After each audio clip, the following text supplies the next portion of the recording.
दिशा सालियान और सुशांत सिंह राजपूत, दो चमकते सितारे जिनकी रोशनी को किसी ने बेरहमी से बुझा दिया। दो दिल जो हंसते खेलते सपनों की दुनिया में जी रहे थे, लेकिन अचानक उनकी चीखें, उनकी उम्मीदें सब खामोश हो गए।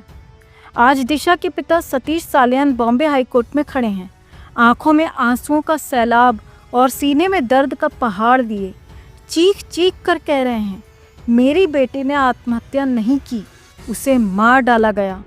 और इस सब के बीच एक नाम बार बार गूंज रहा है, आदित्य ठाकरे।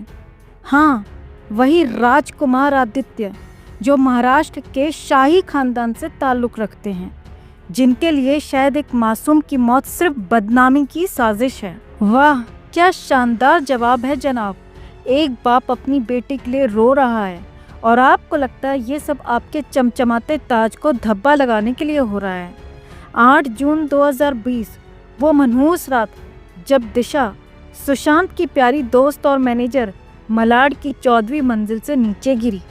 पुलिस ने कहा आत्महत्या। उस वक्त दिशा के पिता चुप थे, शायद टूटे दिल और डरे हुए मन से। लेकिन अब 5 साल बाद वो चीख रहे हैं, मेरी बेटी के साथ गैंगरेप हुआ, उसकी हत्या हुई। वो कहते हैं उन्हें नज़रबंद किया गया, सच को दबाया गया। सोचिए, एक बाप का वो दर्द जो अपनी बेटी की लाश को देखकर भी सच न बोल सका, क्योंकि सत्ता के गलियारों में बैठे शहंशाह आदित्य ठाकरे और उनके चमचों ने सब कुछ दबा दिया। और अब जब वो सच मांग रहे हैं, सीबीआई जांच की गुहार लगा रहे हैं, तो आदित्य जी का जवाब है, ये मुझे बदनाम करने की साजिश है। अरे वाह महाराज, एक परिवार 5 साल से आंसुओं में डूबा है और आपको लगता है ये सब आपके पवित्र नाम को कीचड़ में मिलाने के लिए है। क्या खूब इंसाफ है आपका।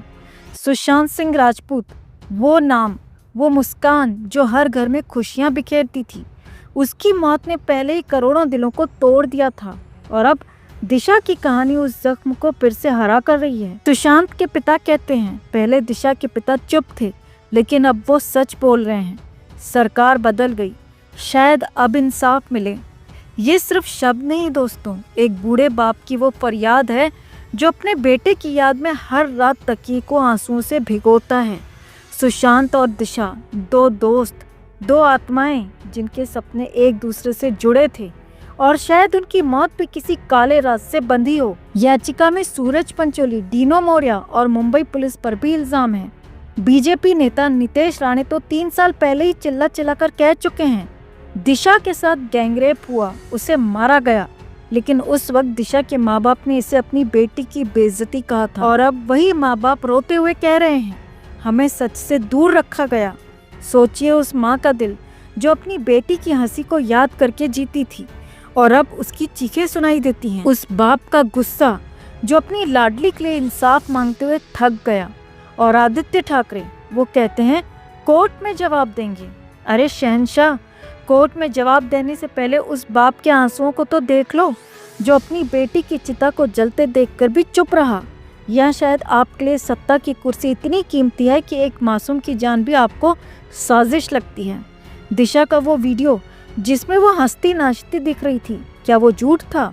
क्या 1 घंटे में उसकी ज़िंदगी इतनी स्याह हो गई कि उसने खुद को ख़त्म कर लिया? या फिर कोई राजकुमार था जिसने उसकी हंसी को हमेशा के लिए छीन लिया? सुशांत और दिशा, ये 2 नाम अब सिर्फ यादें नहीं बल्कि एक जख्म है जो हर उस इंसान के दिल में चुभता है जो उन्हें प्यार करता था। दिशा के पिता की ये लड़ाई सिर्फ उनकी नहीं बल्कि हर उस शख्स की है जो इन 2 मासूमों के लिए इंसाफ चाहता है। और आदित्य ठाकरे, अगर आप सचमुच पाक साफ हैं तो इतना डर क्यों? सीबीआई जांच से क्यों भाग रहे हो? या शायद सच सामने आएगा तो आपका वो शाही तख्त डोल जाएगा और आपकी साजिश वाली कहानी सबके सामने नंगी हो जाएगी। दिशा और सुशांत के लिए इंसाफ की पुकार अब कोई रोक नहीं सकता। उनके पेरेंट्स रो रहे हैं, उनका परिवार टूट रहा है और हर दिल पूछ रहा है, सच क्या है? जब तक जवाब नहीं मिलेगा, ये दर्द या आंसुओं की नदी हर किसी को डुबोती रहेगी। आदित्य जी, आपकी कुर्सी तो बच जाएगी, लेकिन क्या आप उस माँ बाप की आहों से बच पाएंगे? शायद नहीं। तो दोस्तों, जैसा कि आप सब जानते हैं कि एक बार फिर दिशा सालियान मामले में फडणवीस सरकार के आदेश के बाद नई एसआईटी का गठन हो चुका है और अब नई एसआईटी टीम दिशा केस की छानबीन में जुट गई है, जिसके बाद बताया जा रहा है कि इस बार ये जांच काफी गहराई तक की जाएगी, जिससे कि सच की तह तक पहुंचा जा सके।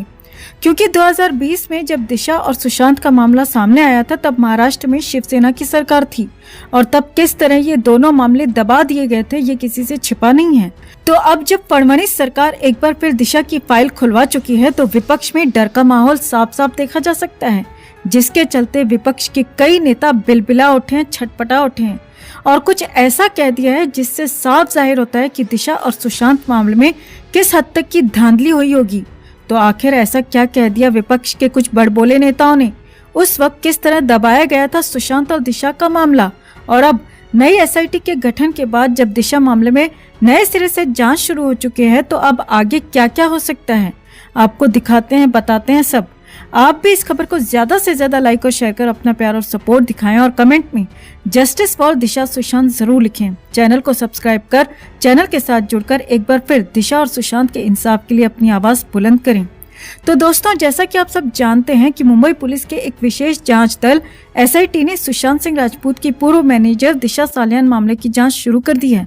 आपको बता दें कि अतिरिक्त पुलिस आयुक्त राजीव जैन एसआईटी का नेतृत्व कर रहे हैं। उन्होंने बताया कि मामले से जुड़े लोगों से पूछताछ की जा रही है और इस बार हमारी पूरी कोशिश रहेगी कि मामले की तह तक जाया जाए और इसके लिए जिससे भी पूछताछ की आवश्यकता लगती है, उस हर शख्स से पूछताछ की जाएगी, बिना ये सोचे कि वो किस ओहदे पर बैठा है या क्या उसका रुतबा है।